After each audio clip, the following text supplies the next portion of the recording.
Dame Harriett Baldwin.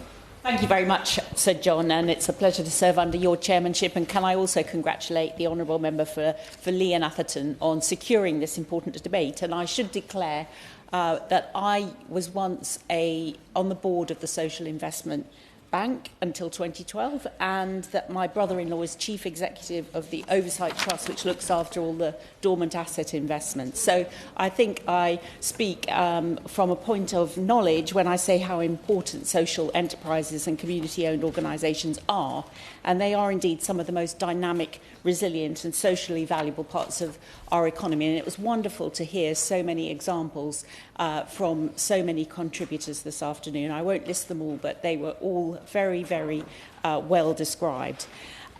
Social investment is something that leads to, and community ownership, something that leads to reinvestment of profits locally. It creates local jobs, and it delivers services that strengthen communities, services that might not actually exist without them.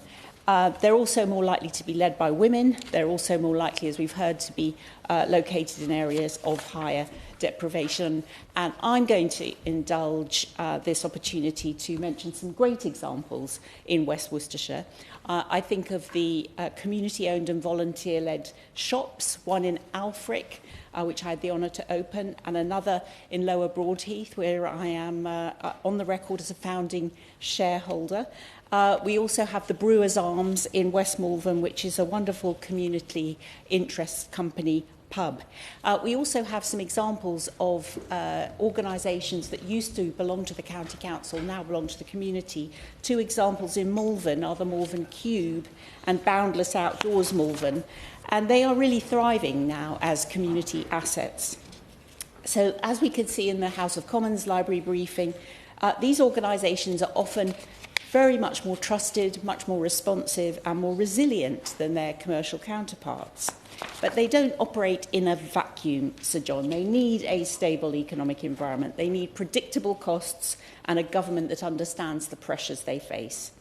His Majesty's official opposition has repeatedly raised concerns that recent government decisions, including, as we've heard from the Liberal Democrat spokesperson, increases to national insurance, unresolved business rate pressures and the impact of the Employment Rights Act and their impact on labour costs have created additional financial strain for social enterprises which are already operating on tight margins.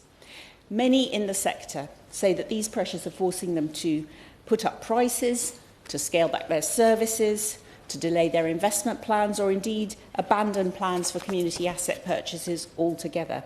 So I'd like to ask the Minister what assessment the government's made of how the recent increases in national insurance contributions are affecting the financial sustainability of social enterprises and community-owned organisations.